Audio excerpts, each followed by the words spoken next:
The building was asleep except for him. Graham Ellis slid his keycard against the janitor closet's worn reader, the little green light blinking like a tired eye. He stepped into the narrow space, unhooked his gloves, and checked the clock. 11:45 p.m. Just enough time to run the checklist before his supervisor called in again. The logbook hung beside the door spine, cracked corners curling like dried leaves. Graham flipped to today's date and scribbled in his tight-controlled handwriting, pantry floor, level G. No spills, sink drain clear, caution tape resecured, SDS MSDS reviewed, using non-abrasive cleaner, gloves swapped. He set the pen down, adjusted the elastic of his nitrile gloves, and gave the nearby bottle of disinfectant a quick shake automatic. Every movement was second nature now. Years of quiet nights had trained him well. No one noticed janitors until something went wrong, and Graham Ellis never let things go wrong. He entered the ground floor pantry where the scent of burnt coffee and lemon cleaner clung like wallpaper. Fluorescent lights buzzed above one of them, blinking in a lazy strobe, probably overloaded from the makeshift extension cords IT had rigged earlier that week. Somewhere in the building, the fire alarm gave a brief, piercing chirp. A voice crackled through the walkie clipped to his belt. False alarm. Test mode. Ignore the noise. Graham tapped the radio twice in acknowledgement, then turned toward the coffee machine. It sat like a tired soldier at the edge of the counter chrome, dulled by U-strip tray stained from 100 careless mornings. He reached for the rag in his back pocket, ready to wipe down the usual ring of stale espresso. But something caught his eye. There, wedged just behind the base of the machine, half tucked beneath the electrical cable, was a single folded sheet of paper. Unlined. Cream stock. He hesitated. This wasn't trash. He pulled it free with 2 fingers, careful not to smudge anything, and unfolded it. If I vanished tonight, would anyone notice? I would still wash the cup anyway. The words hit harder than they should have. Not just because of what they said, but because of the handwriting. Neat, slanted slightly right. Ink bleeding just enough at the tails to suggest it was written under stress. Maybe a shaking hand. Maybe a deadline breathing down someone's neck. He glanced instinctively up toward the ceiling corner. A small red LED blinked. CCTV in use. Standard signage was posted on the pantry door, compliant, visible. Every motion recorded, every second archived. Graham could hear Mason Tate's voice in his head. No personal items left on company property. No anonymous communication. Clean it. Toss it. Move on. But he didn't. He folded the note again, slower this time. Thought about where it had come from. Thought about who might have sat here minutes before he arrived, tapping a pen, watching the clock, aching in silence. Maybe someone on the verge. Maybe someone just tired. He opened the inside pocket of his cheap notebook leatherette, peeling at the edges, and slipped the paper in between a verse by Robert Frost and a line from Neruda. It didn't belong to the company. It belonged to someone trying to hold on. He wasn't violating policy. Technically. The cloth in his hand found the counter. Graham wiped with circular motions, chasing a ring of spilled coffee. It had dried into the laminate like a stain of routine. The ring broke apart beneath his cleaning, but the imprint remained faint like memory. He paused, leaning back. That ring. It was nothing. Just a coffee stain. But somehow it felt like a signature. A fingerprint of loneliness. A proof of presence. He stared at it for a second too long. Then, without thinking, he reached into the pocket of his jumpsuit and pulled out a clean napkin. Folded once, twice. With a pen from his notebook, he wrote a single line. Some nights the silence is the loudest thing in the room. He looked at it. Just looked. Then, quietly, he tucked the napkin away in his back pocket. Didn't leave it. Didn't risk it. Not yet. Let this be real, he thought. Not just projection. Not just some midnight ghostwriting experiment from a bored exec. Graham tossed the used rag into the linen bag and gave the counter one last glance. The ring was gone, but the shape still haunted the light. Behind him, the fire alarm gave one final test chirp, and the building kept sleeping. Isla Kensington didn't believe in ghosts, but this felt close.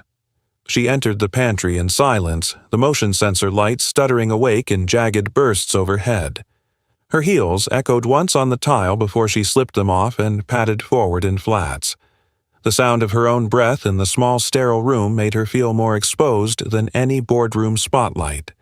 Another late meeting had just ended. One of those cold, uphill calls with a European venture partner who kept asking when her company would start automating for scale. Ela had nodded, kept her voice calm, made all the right noises. But inside, she was unraveling thread by thread. Her eyes burned from back-to-back screens, but she wasn't ready to go home. Not yet. She never was these days. She moved toward the coffee machine, reached for a paper cup, then paused. There on the counter, perfectly aligned beside the drip tray, was a fresh white napkin. Folded. Clean. On it, handwritten in blue ink, were 9 words. Some nights the silence is the loudest thing in the room. She blinked. Once. Then again. Her fingers hovered over the napkin, not touching, just reading. The line was careful, thoughtful, the kind of quiet that didn't come from PowerPoint decks or Slack messages. It came from someone who noticed. Isla looked around instinctively. The pantry was empty. Of course it was. It was 1:10 in the morning. But someone had responded. Her eyes caught the faint circle on the counter beside it, a faded coffee ring like a wax seal on an invisible letter. She didn't smile exactly, but something loosened in her chest. She took the napkin, folded it gently, and tucked it into the side pocket of her laptop sleeve. Then, from her coat, she pulled a small notepad, one she normally used for ideas, half-sketched wireframes, random phrases. She tore off a page and wrote slowly, deliberately, "No one hears me in the daylight. I suppose the dark is safer for truth. I haven't slept properly in 3 years." She didn't sign it. She left the note just behind the coffee machine, nestled into the same sliver of space she'd used 2 nights ago, and beside it a single square of dark chocolate broken neatly from a bar she kept in her desk drawer. Then she left. Graham found it just past 3:00 a.m. He had been waiting for something, anything, though he wouldn't admit it out loud. There was no knock, no email, just the quiet return of a ritual not yet born. He read the note twice, then a third time. 3 years. No sleep. That kind of exhaustion rewired people. He would know. He left a napkin again. Habit keeps the heart beating when the will forgets how. Then nothing more. No name. No hint of who he was.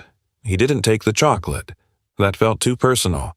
So he moved it aside gently and placed his response in its place.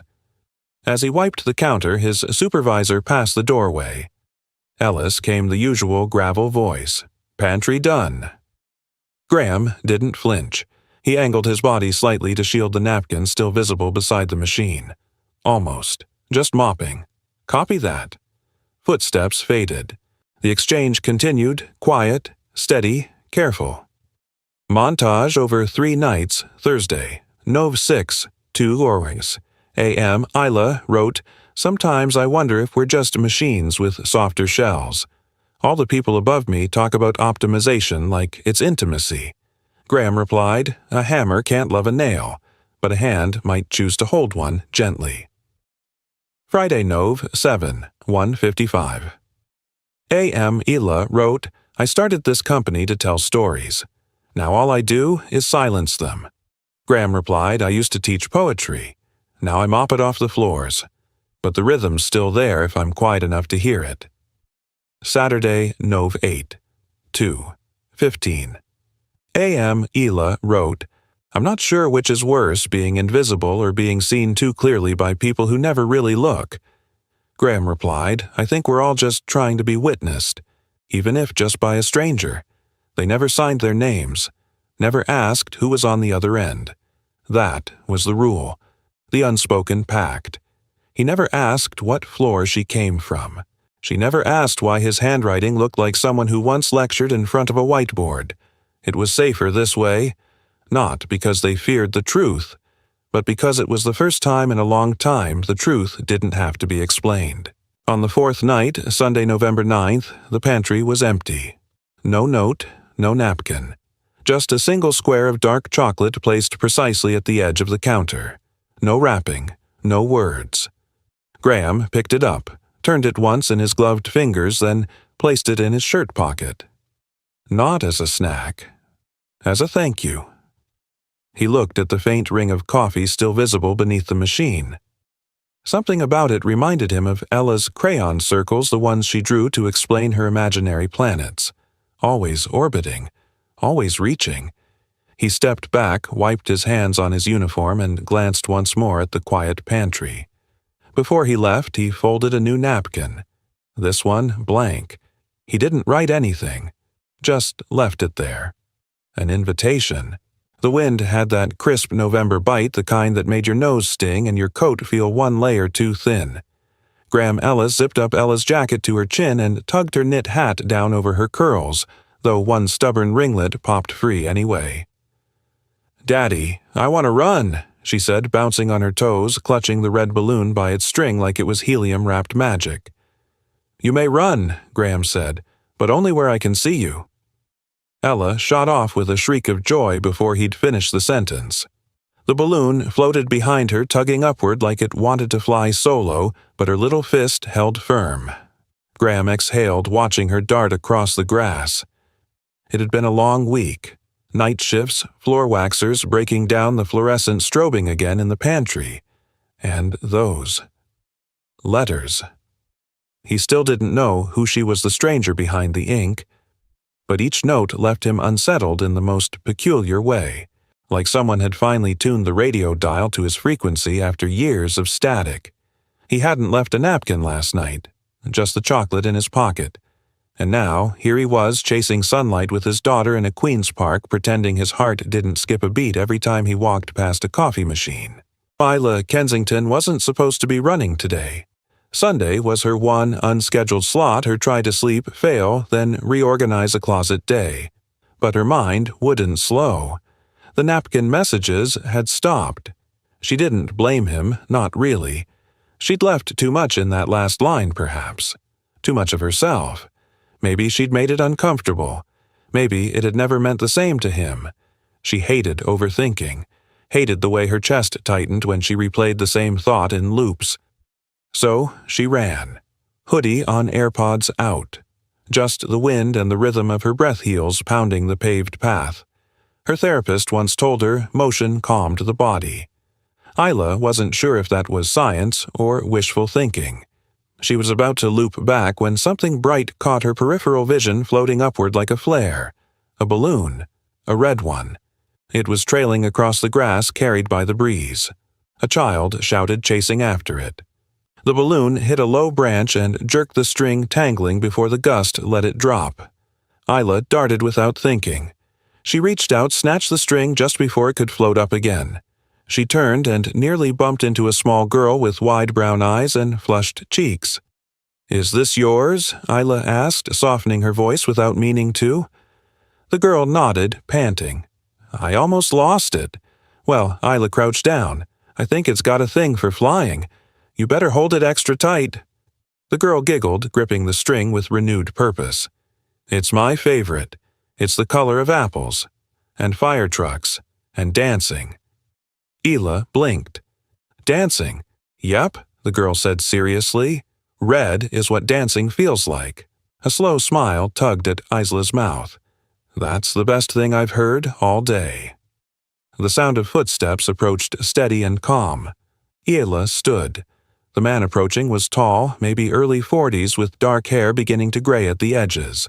His eyes found his daughter first, then flicked to Isla. He nodded politely. "Sorry if she almost ran you over." "Not at all," Isla replied, still catching her breath. "I caught the balloon before it could start a new life in the clouds." "Much appreciated," he said. "We've already lost 3 this month.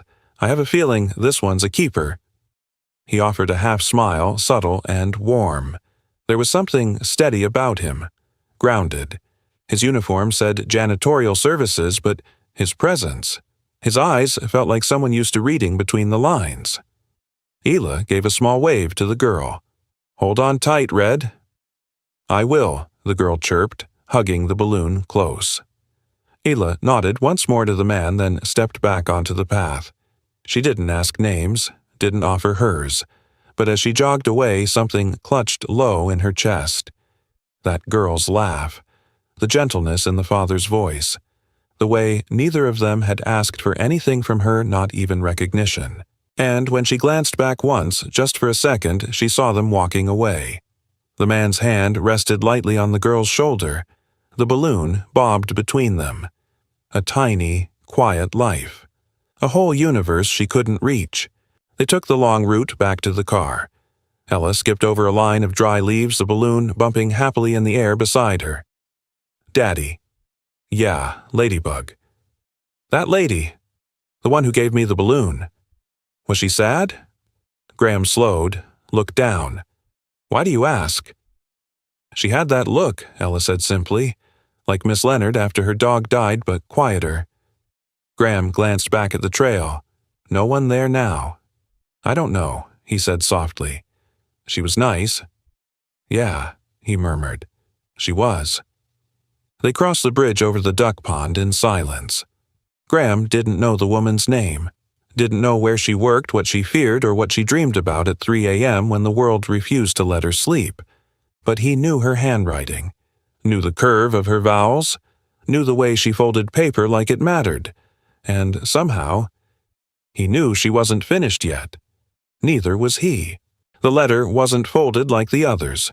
It was carefully creased into thirds, weighted at the edge with something small and fragile, a sprig of lavender, dried and brittle. Graham stood in the pantry doorway, the mop in his hand, dripping quietly into the yellow bucket beside him. He stared at the paper for a long time before touching it. The room was still. The hum of the soda fridge. The overhead light buzzed faintly, just shy of burning out. Somewhere down the hall, a copier groaned and reset itself. All sounds Graham knew by heart. But tonight they were muffled by something else, anticipation. Or maybe awe.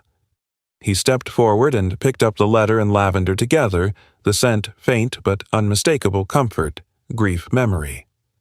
The handwriting was familiar now. He'd never seen her face, not really, but the curve of her G, the way she looped her Y, had become something he recognized more intimately than some co-workers' names. They want to replace people. Not openly, of course. Nobody says eliminate. They say optimize, streamline, integrate AI solutions. I sit in meetings where the word heart never comes up, but the phrase cost-to-output ratio does. I built this company to give stories back to people, real voices, real moments. Now I'm signing off on systems that predict engagement by decibel level. I told the board last week, we are not a factory. They smiled like I was naive. I'm not. I'm just tired and scared. The last person who said anything remotely human got downsized into a strategic reshuffle. So I stay quiet. Except here. With you. Graham let the letter fall gently to the counter, smoothing the creases with one palm. Then he sat on the stool by the sink, took out his pen, and opened his notebook to a clean page. He didn't rush. He never rushed these. My wife's name was Claire. She passed 2 years ago this winter. It wasn't sudden. It was one of those slow things, weeks at first, then months, then what felt like forever, compressed into sterile hours. On the last night when the machines did more breathing than she did, she asked me to read her something that felt alive. I read her poetry, Neruda, Frost, a line from Rilke she used to keep pinned on the fridge. Let everything happen to you, beauty and terror. Just keep going. No feeling is final. I don't remember if she smiled. I remember that the nurse cried. After that, I stopped writing anything of my own. But your letters make me remember what it felt like to say something true. He signed it with just his initials, GE, and paused. Then he reached into his back pocket and pulled out a napkin, folded it neatly, dipped his index finger into the small ring of leftover coffee on the counter, and pressed it into the center of the napkin. A ring, a signature, not quite a name, but enough. He left both the letter and the napkin in their usual place behind the machine, and gently tucked the dried lavender just behind the drip tray where it wouldn't be swept away. On his way out, he noticed the pantry door hinge was loose again. The top latch was barely holding. Anyone leaning on the frame could get hurt. Without thinking, he returned to the janitor's closet, pulled a small flathead screwdriver from the kit, and quietly reinforced the latch. The screw was stripped, but he lodged a sliver of cardboard under it to hold tension. It would do for now. He didn't write about that part. Didn't need to. The next night, Isla entered the pantry later than usual, closer to 2 a.m. She'd had back-to-back calls with legal teams, 2 rounds of number reviews, and a proposal she didn't fully agree with, but signed anyway. Her head ached, her eyes burned, but the lavender was still there, and the napkin with the perfect deliberate ring of coffee pressed into the center. It made her breath catch. She picked up his note with both hands as if it might break. Your words live in the spaces between meetings. I carry them with me into rooms where silence wins. I wish I could say all this out loud. But if I did, I'd have to stop being the person they believe I am. I think you understand that. She smiled. A tired, aching smile. The kind she hadn't felt in years. She pulled a blank note card from her coat pocket, already knowing what she wanted to write. My mother once told me, the truest things often wear no name. I don't know yours, and maybe that's the only reason I can still breathe when I write to you. I see the napkin rings. I see the careful folds. Thank you for leaving the light on in a place I thought was just a hallway. She left the note on the counter, and beside it a single dried marigold from a bouquet in her office, one that had lasted weeks longer than it should have. Tough, bright, persistent. A small mercy. She pressed the stem down just enough to keep it from curling and stood in silence for a long moment before turning to go. Outside, the city kept spinning. The elevators chimed. A door clicked shut 2 floors above, but in the pantry between the flickering lights and the scent of overused coffee grounds, something alive was growing. Unseen, unsaid, but real. It started with a ping. At exactly 9:04 a.m., a low-level content coordinator named Brendan snapped a photo of a peculiar note taped to the bulletin board near the ground floor pantry. It wasn't a policy update. It wasn't an event flyer. It was a letter folded out carefully and taped at all 4 corners like someone wanted it read. The handwriting was neat, slanted, deliberate. It read like a diary entry, or maybe a confession. By 9:18 a.m., Brendan had posted it to the internal comms Slack thread titled LOL Weird Stuff. His caption read, "Someone's off their meds." This was in the pantry. Thought it was a poem at first, but it's just sad. By 10:07 a.m., the screenshot had been forwarded 5 times. By 10:41 a.m., it had landed in the inbox of Mason Tate, head of corporate security. And Mason didn't find it funny at all. At 11:02 a.m., Mason opened a new incident ticket in ServiceNow, our internal ticketing system. Title: Unapproved Posting, Internal Communication Leak Priority Medium, Escalated to High-Sensitive Yes Notes Photo of Unapproved Personal Letter Posted on Internal Comms Channel. Appears to have originated from Pantry Bulletin. Pantry located on ground floor Area C. CCTV signage confirmed active and visible photo attached. No immediate threat, but potential workplace conduct or privacy implications. Investigate source of post, who took photo, not who wrote note. At 11:09 a.m., he looped in Priya Shah, VP of HR and Employment Counsel. His email was short and to the point. Mason Tate to Priya Shah, hey. Got a weird one. Needs your cosign. Not a witch hunt, just chain of custody on who posted the photo. You'll see why. At 11:27 a.m., Priya replied, reviewing now. I'll escalate under workplace conduct for optics protection. Also flagging under respectful workplace and anonymous expression. Let's keep it tight. Cosign granted for CCTV footage request. Limit to pantry entry logs NOV 13 and 17. Let me know what you find. By 12:45 p.m., the digital forensics team began sorting through the Slack thread and IP metadata. The tone of the investigation was clinical, not cruel. This wasn't about firing anyone. It was about control, about protecting perception.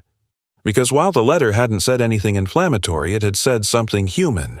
And in a system built on optimization and polish, human could be dangerous. That evening, Graham arrived for his shift early. Something in his gut felt off. The usual clipboard sat in its place. The checklist was unchanged. But when he passed by the bulletin board just down the hall from the pantry, he froze. There it was. The letter. His letter. Printed in full on 8.5x11 paper. Pinned dead center with a thumbtack. No signature, but he didn't need one to know.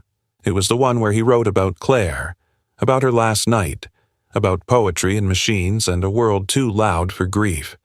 His breath caught. He scanned the hallway. Empty. The paper didn't have his handwriting, but it had his voice. Stripped of the lavender. Stripped of the napkin ring. Stripped of her. Just exposed. He didn't go into the pantry that night, not right away. He walked a different path, checked the mop sinks, clocked in late. When he finally did return, he cleaned without music, without whistling, without leaving anything behind. No notes, no napkins, no fingerprints. Oh. The silence felt heavier than bleach. Upstairs, Isla Kensington sat at her desk scrolling through her inbox when Priya's company-wide advisory arrived. Subject reminder: respectful workplace and communication boundaries. Body. Dear team, we've recently seen instances of personal content being shared in workplace channels without context or consent. While creativity and vulnerability are valued, we ask that all employees remember to uphold our standards of respectful communication and privacy.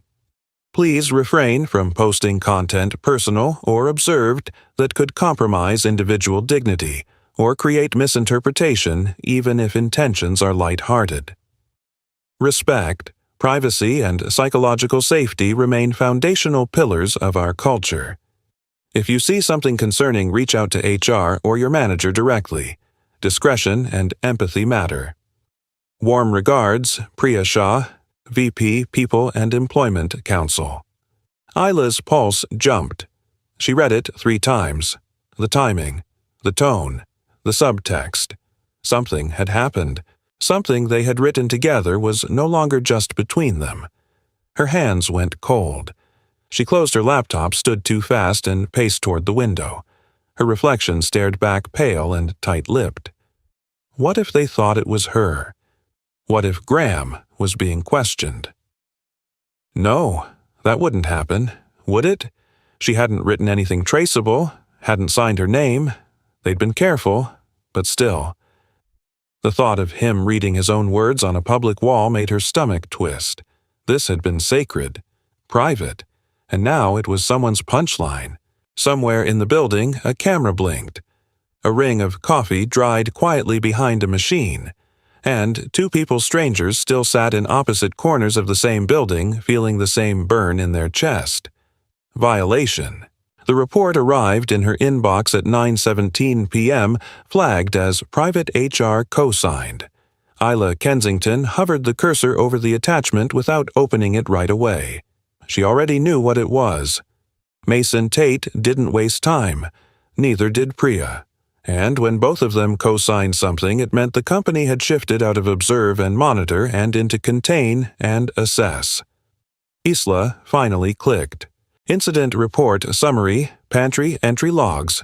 Ground floor, area, C-date, range, NOV, 13, NOV, 17, CCTV status, active, signage, present, confirmed note, due to privacy constraints and departmental boundaries, raw footage not distributed, only timestamps, plus CCTV timestamps and janitorial route logs provided. Incident report summary. CCTV and route logs for November 13th at 1:02 a.m., ground floor pantry, camera P01. Entry, G. Ellis Custodial Staff, November 13th at 1:47 a.m., ground floor pantry, camera P01, exit, November 13th at 2:01 a.m., janitorial route log, pantry supplies, check and restock, G. Ellis, November 13th at 3:04 a.m., ground floor pantry, camera P01, entry, camera reacquired the subject, November 13th at 3:45 a.m., ground floor pantry, camera P01, exit. There were no surprises, only confirmation. Her throat tightened as she stared at the screen. A name now, a badge number. Something so mundane, so procedural, and yet it cracked open the illusion she'd held onto like a lifeline. Graham Ellis. He'd never signed a letter, never asked for a name, never crossed a line. And yet now, in black and white, her midnight confidant had a job title, a schedule, and a uniform. She leaned back in her chair, eyes fixed on the wall across from her desk. The hum of the overhead lights, the muted rumble of HVAC through steel ducts, suddenly all of it felt louder. Too loud. A janitor. That was who had been writing her. That was who had been seeing her. Really seeing her while every executive above him missed the bruises beneath her voice. And she'd never seen him. Not once. Until now. By 11:03 p.m. the building was nearly silent. Most employees had gone home. Thanksgiving was less than a week away, and people were already mentally checking out schedules, light office chatter sparse. Hila stayed. She didn't have plans, didn't have family close, not anymore, and tonight she needed to see.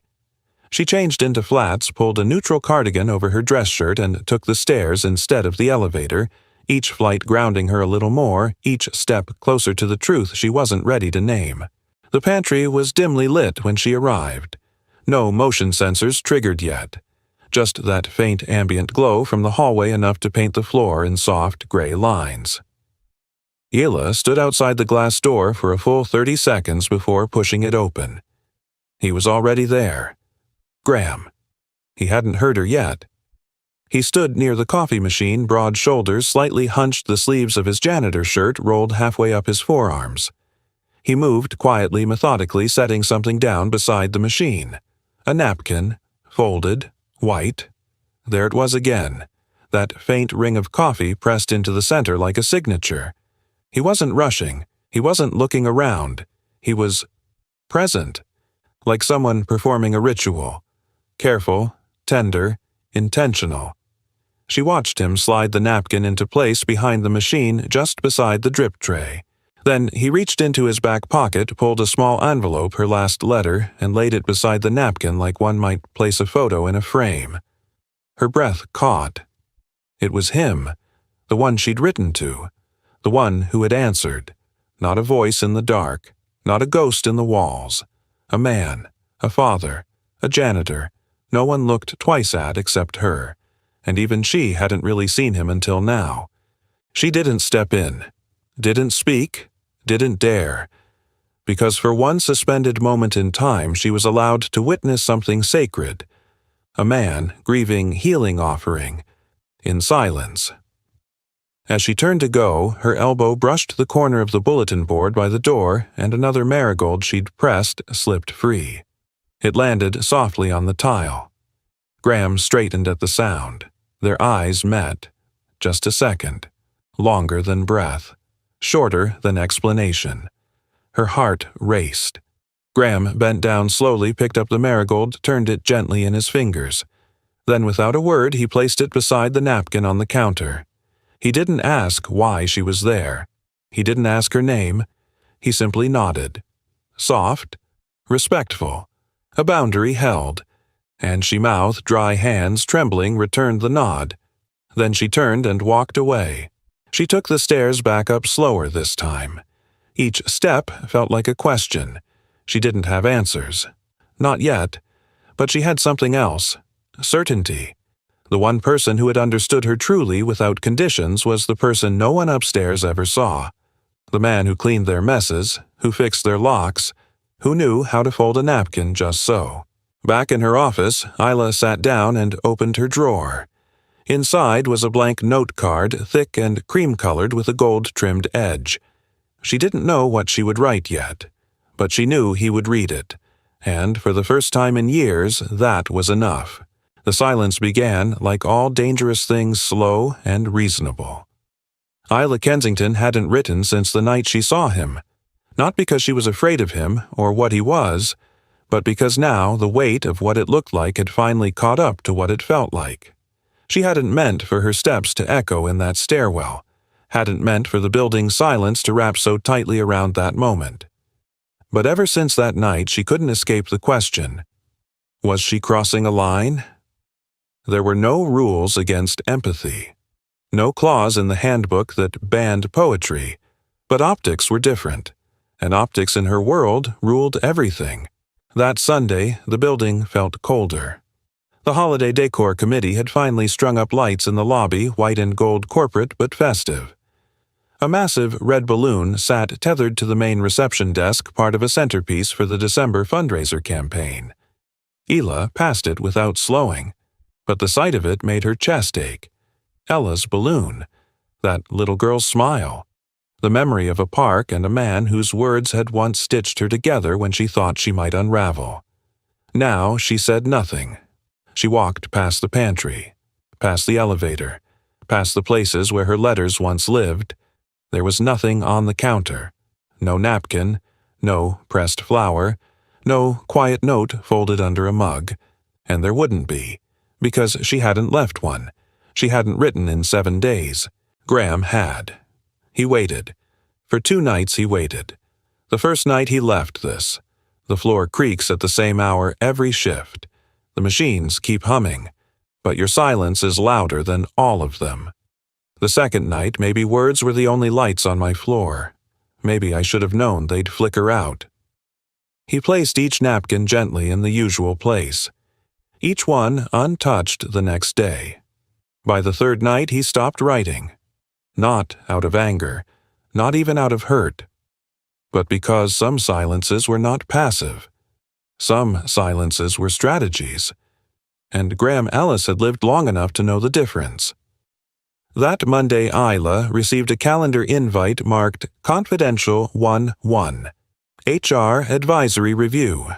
She knew before opening it what it was about. Priya Shah didn't mince words. They met in the glass conference room on 16, the one with the soft chairs and nothing on the walls but abstract prints no one could name.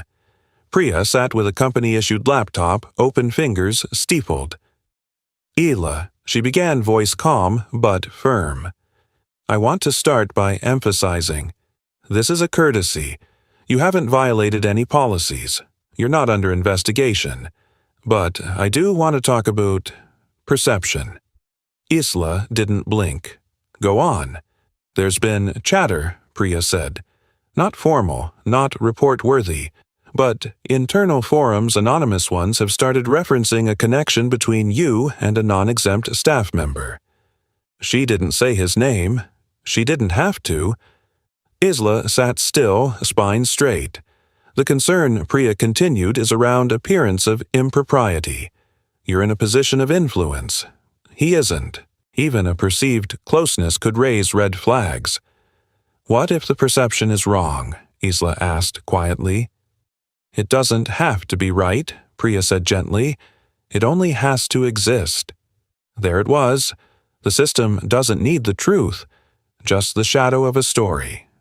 Priya offered a soft sigh.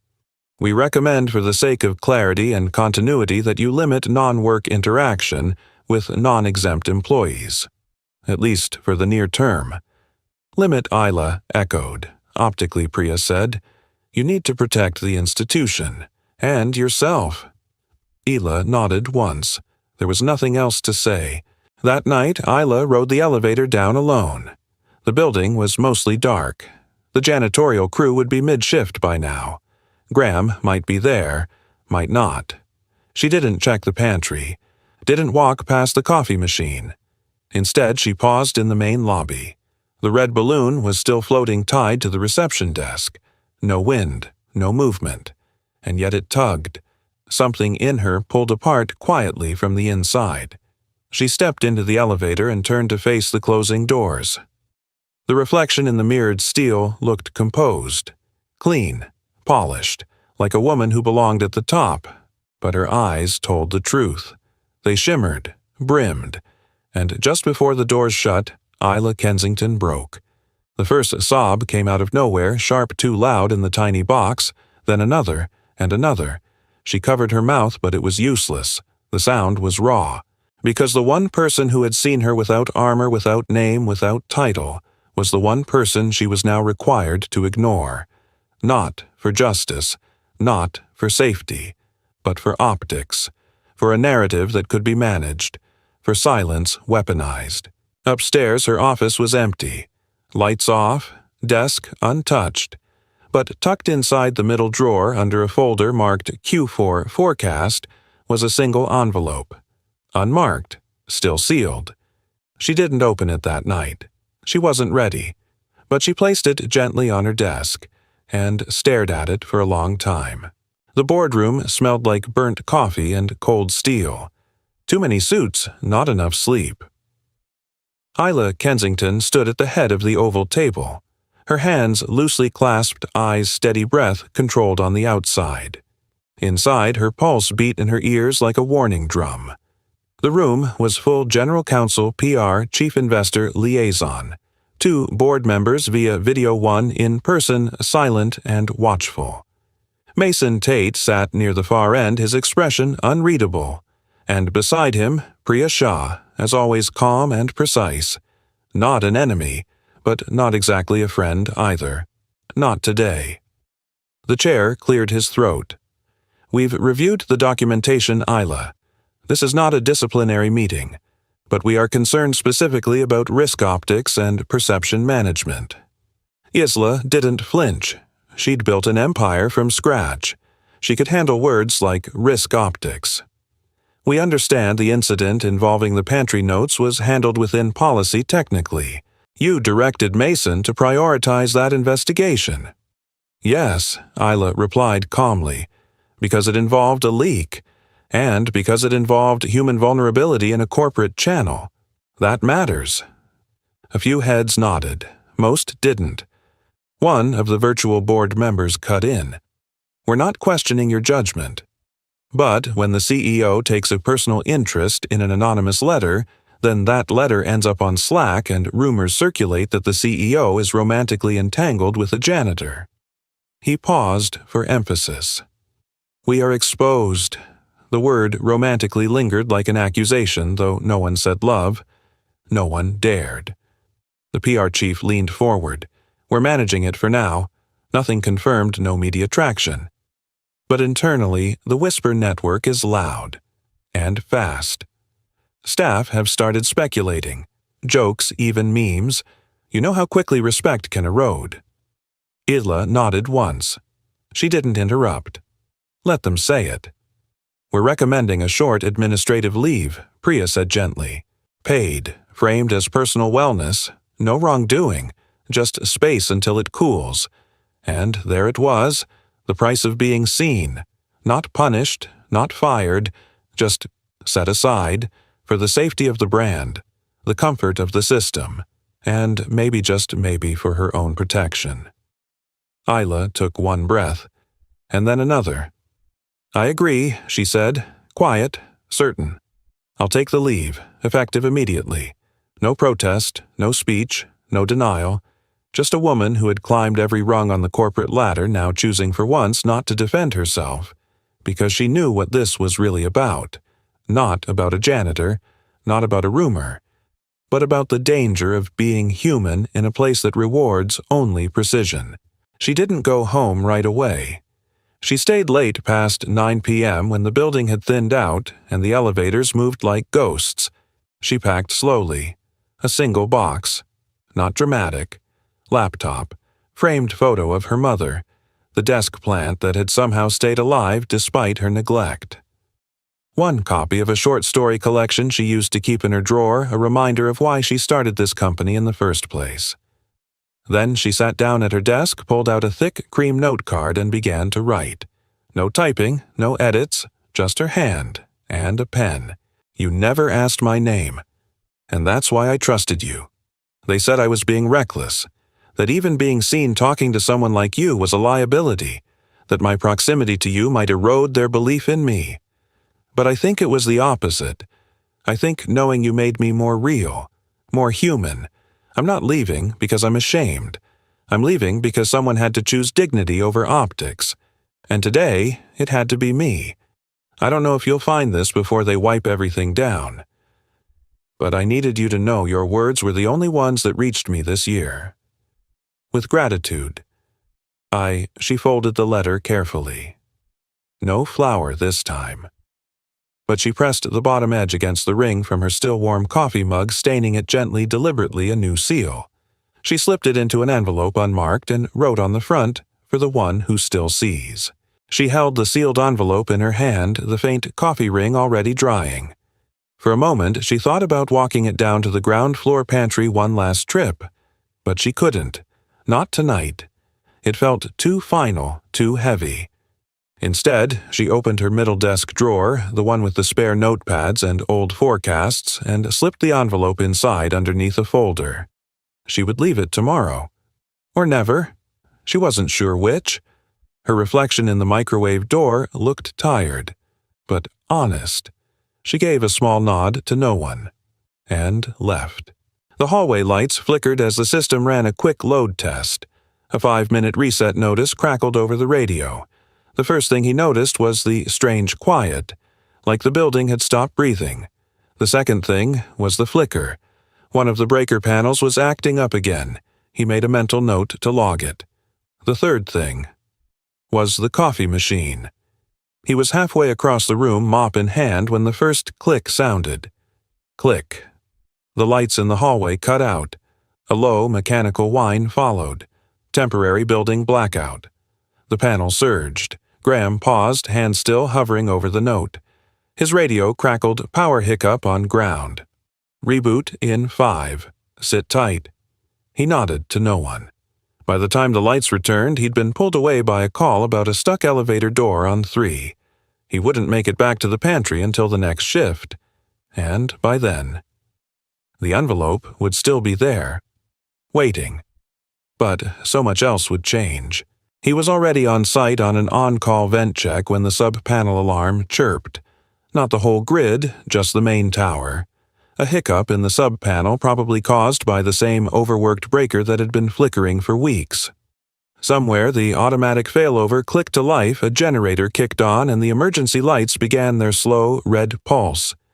4 seconds later, the fire alarm chirped, then again, louder, then the whoop, whoop. A test or so, it was marked on the schedule. But it didn't matter. The protocol was the same. Evacuate. Stay calm. Use the stairs. Graham Ellis had been on the service floor inspecting a faulty vent in the supply closet when the alarm began. He grabbed his radio. Fire panel says test, but power dropped before that. Play it safe. His supervisor's voice crackled back. Escort, anyone still in the East Wing? Stairwell B. Don't wait for elevators. Copy that. Up on floor 16, Isla Kensington had returned for one reason. The envelope. The one she had written sealed and hidden in her desk drawer, the one she hadn't found the courage to leave. She didn't know if he'd read it. Didn't know if he ever would. But now that her badge still worked for now, she felt pulled to her desk like a tide. Tonight, she would finally leave it. It was about closure. She was standing at her desk reaching for the letter drawer when everything went black. Not dim, not flickering. Black. The hum of the overhead systems died. Only the faint red emergency strips along the floor offered any light. Her phone buzzed a second later with an automated fire test alert. She glanced at it, heart pounding harder than she wanted to admit. This building never breaks unless something's about to, she muttered. She grabbed her coat, her bag, and stepped into the hallway. The elevator was dead. Of course. So she turned to stairwell B. The door was already propped open. Red light bathed the landing in a soft glow like theater lights before a curtain rose. She started down. 1 flight? 2. Her heels echoed. The stairwell smelled faintly of concrete dust and something warmer. Then she heard it. Footsteps. Steady. Calm. Coming up. She slowed on the next landing and turned. There he was, hooded under shadow, utility uniform, familiar walk. They both stopped halfway between landings. No name passed between them, no hello, only breath, only quiet, only the smell of industrial soap and black coffee lingering in the stairwell like truth. She didn't ask, "Did you read it?" He didn't ask, "Why did you stop?" Instead, she spoke soft, almost a whisper. "I didn't stop writing because I stopped seeing you. I stopped because the world started watching." Graham didn't say anything. He didn't need to. He simply nodded.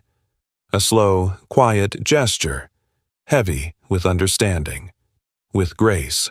They stood in the stillness of red emergency light, the kind that makes everyone look a little more human, a little less defined by titles or time cards. Then a beep echoed through the stairwell. The power came back. The fluorescence above hummed awake. The whir of air returned to the ducts. The spell broke, and they both of them stepped to the side. He continued up. She continued down. No contact, no touch, but something had passed between them. Recognition. Forgiveness. By 8:50 p.m., Ela had returned to her office one final time. She opened the middle drawer and pulled out the envelope she had prepared, the one marked, "For the one who still sees." She stared at it. The words inside felt wrong now. Too cold, too final. She set it aside, retrieved a fresh note card, and sat at her desk. "This is the last time I'll write from this building, but I hope it won't be the last time I write to you. I've realized that connection doesn't require proximity. It requires courage. You reminded me how to be brave. Thank you for every word you gave freely without asking for anything in return. This one's for you wherever you are when you find it. With hope, I..." At 8:58 p.m., she returned to the ground floor pantry. The lights had reset. The coffee machine blinked its usual blue. She left the letter folded and sealed. No flour, just a clean ring of coffee drawn in pen in the lower right corner. Her own gesture now. Her own signature. Then she turned, walked out, and didn't look back. Friday, December 12th. The envelope was still there, unmoved, unbothered, untouched. Graham Ellis stood in the pantry's soft morning light, the smell of burnt hazelnut coffee clinging to the air like a final breath. He'd missed the note earlier in the week. Tuesday and Wednesday had pulled him in every direction. Elevator complaints, HVAC, alarms a minor flood on 9. He hadn't had time to check the space behind the machine. But now, here it was. Perfectly sealed, faint ring on the corner like a watermark. Her mark. His fingers hovered for a moment before he picked it up. The envelope felt warm somehow, as if it had held something alive. He opened it carefully, eyes scanning every line, every curve of ink that felt familiar now in a way few things did. His breath caught when he reached the end. Isla. Her name. Spelled clean and quiet at the bottom, signed like a confession and a goodbye in one breath. He didn't blink for a while. Didn't speak.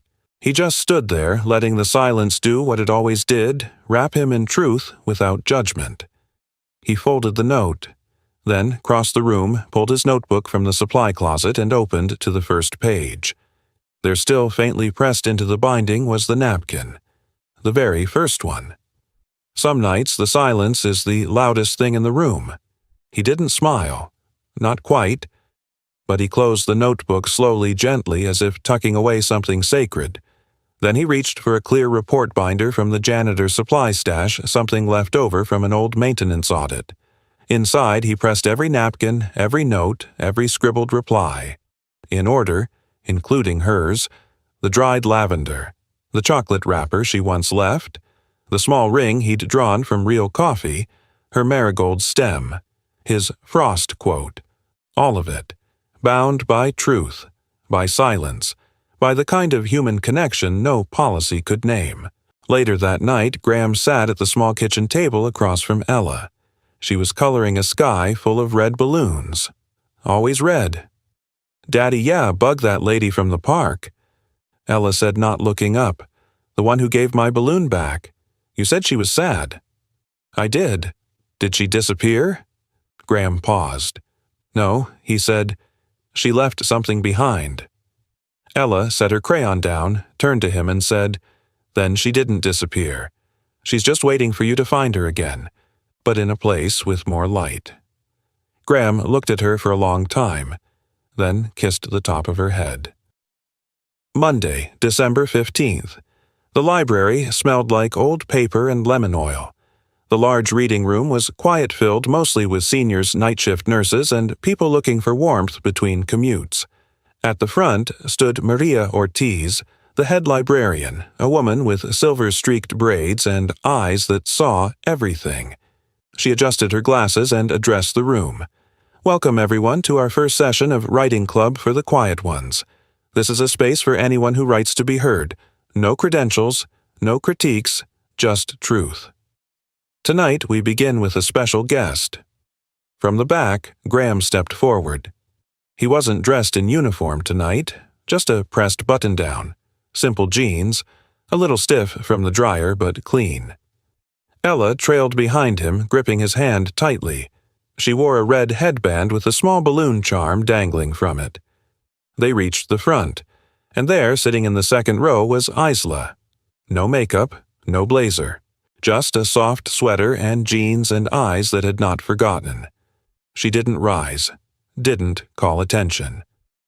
But when Graham met her gaze, the room went quiet in a way that had nothing to do with books. He pulled the binder from his bag. Clear plastic cover. Inside, a ring stain on the first napkin. He held it out to her. No flourish, no speech, just truth. She rose across the short distance and took the binder in both hands. It wasn't dramatic. It was holy. The room didn't clap, but it didn't need to. She looked up at him, eyes glassy, voice steady. "I'm sorry I went quiet. I was trying to protect something, and I forgot that silence can cut too." Graham nodded. "And I'm sorry I thought the silence meant you stopped seeing me." That was all. There was nothing more to explain. They stood there, two people who had survived their own private collapses. Not lovers, not co-workers, just witnesses. He reached for her hand. Just a moment. A quiet squeeze. And then they let go. Maria cleared her throat gently. "Graham, would you be willing to maybe lead the night shift sessions? A few of our regulars work late hours, and I think you've got something they need to hear." He looked at Idla. She smiled softly. And he said, "Yeah, I'd like that." The snow had started falling around 3:00 p.m., slow, steady flakes that softened the city's noise and made every crosswalk feel like a whisper. By dusk, the streets outside the Queen's Public Library were blanketed in white with footprints leading from the bus stop to the wide stone steps like breadcrumbs. Inside, the main hall glowed with warmth. Not just from the heat, but from something else. Something human. Rows of folding chairs had been set up between the fiction shelves and the poetry section. String lights looped overhead. At the far end, a banner hung modestly above a wooden podium. The Bench Letters Foundation and Workplace Dignity Initiative. Launch night. The audience was unlike most corporate gatherings. No suits, no silent status games, just real people. Night shift nurses in scrubs, custodians in pressed uniforms, food service workers, bus drivers, single parents holding the hands of sleepy children. They were there for something rare. To be seen. Graham stood near the back of the room holding Ella's hand. She wore a sweater with tiny stars on it and had insisted on bringing her red balloon now tied to the back of her chair. It bobbed gently as she swayed on her feet. "Is she nervous?" she whispered. Graham looked ahead at the small group near the podium. Isla, Maria, Priya. "No," he said. "She's ready. Maria Ortiz, librarian and eternal believer in paper, and people stepped to the mic first. Tonight isn't about titles. It's about voices.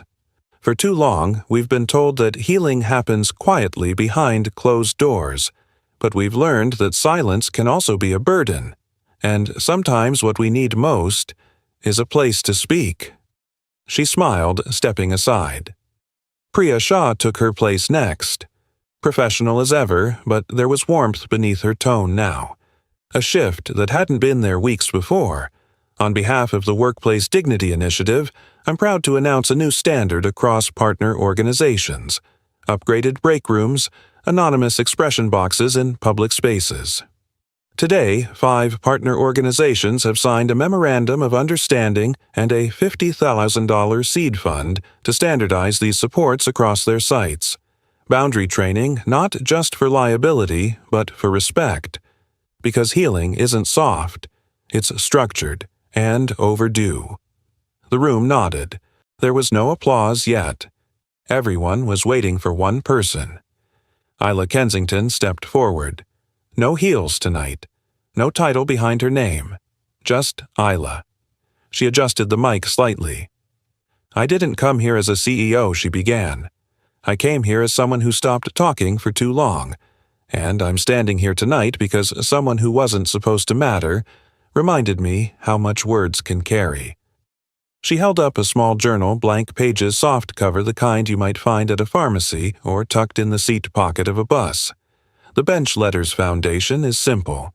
We're giving out thousands of these across the city, to third-shift workers, to cafeteria staff, to postal drivers. Inside each one is a stamp with this message: "Your story belongs. Write it here," and in libraries like this one. We're setting up permanent anonymous drop boxes, so anyone who's felt invisible can be heard. The applause started small, then grew. Graham felt Ella tug his arm.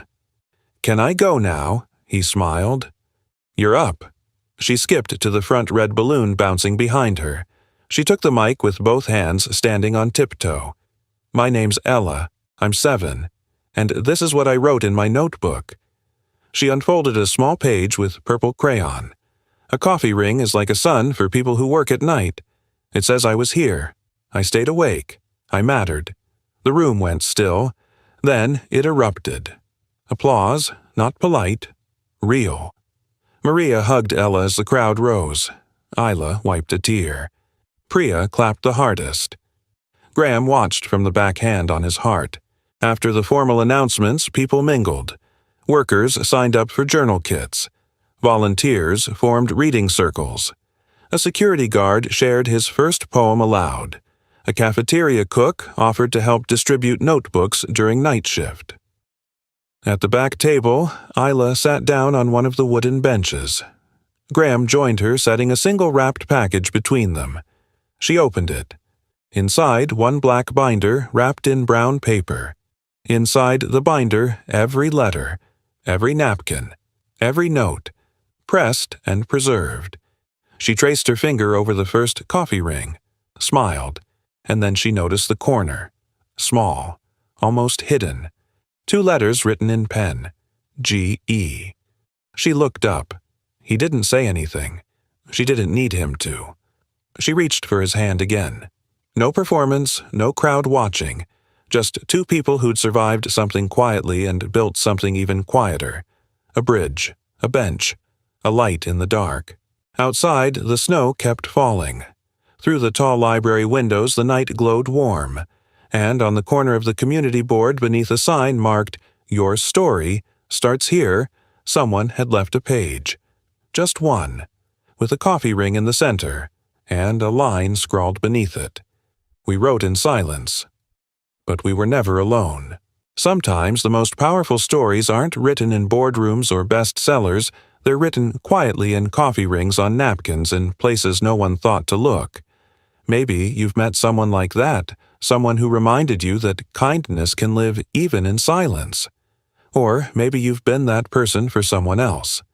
If this story touched something in you, share it in the comments below. Tell us where in the world are you watching from tonight.